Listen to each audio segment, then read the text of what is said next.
Aiziet, Edvards Salmans, Valters Jonas, Henrijs Lejnieks, Markus Ozoliņš, Gustavs Saulītis, Matīs Zadraks, Edgars Katājos, Emīls Bērziņš.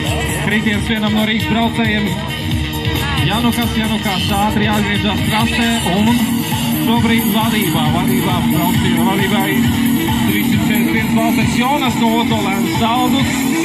Turpat Lejnieks, Henrijs no Rīgas favorīts. Otrajā pozīcijā mēģinās vēl ķert Jonas rokās.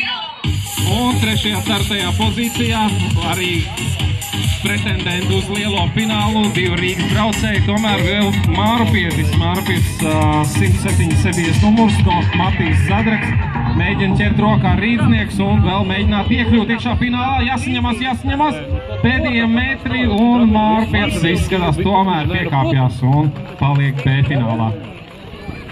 Un turpinam ar otro pusfinālu 7-gadīgajiem.